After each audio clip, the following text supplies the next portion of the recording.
suis Robert Lantier. Je n'avais pas de titre dans la résistance, hein, j'étais simplement membre du bataillon Hoche et c'est tout. Ce qui m'a donné envie, c'est qu'on avait été quand même depuis 4 ans occupés. On avait envie qu'il s'en aille et on voulait participer un peu et aider à ce qu'on puisse le chasser un peu de France et reprendre notre liberté.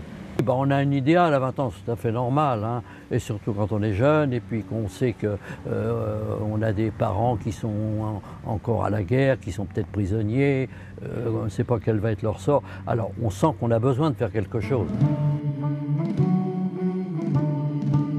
Alors on nous avait dit surtout ne parlez de rien, n'en parlez pas à vos amis, pas à vos camarades, n'en parlez même pas à vos parents. Vos parents ne doivent pas savoir ce que vous faites. Essayez d'aller masquer ça en disant que vous allez voir des copains, vous allez jouer, vous allez au foot, peu importe. Hein. Alors évidemment, c'est un peu un petit peu un état de mensonge, quoi.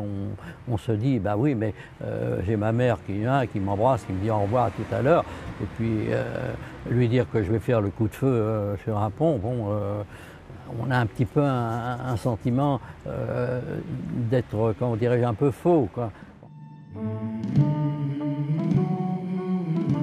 On s'est aperçu que les Allemands, autour de Saint-Maur, essayaient de rentrer dans Saint-Maur et de s'installer dans Saint-Maur parce qu'ils avaient compris que Saint-Maur était une boucle de la Marne et installés là, ils auraient beaucoup plus de facilité pour résister.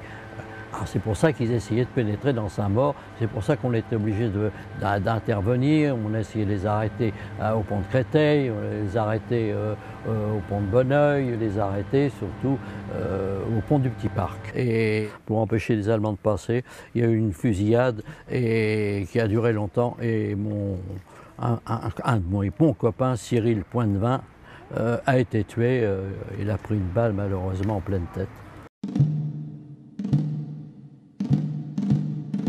C'est surtout le commandant Monville qui nous a fait comprendre qu'on avait peut-être un rôle à jouer et on avait quand même l'âge, à 20 ans, de prendre les armes pour défendre notre pays.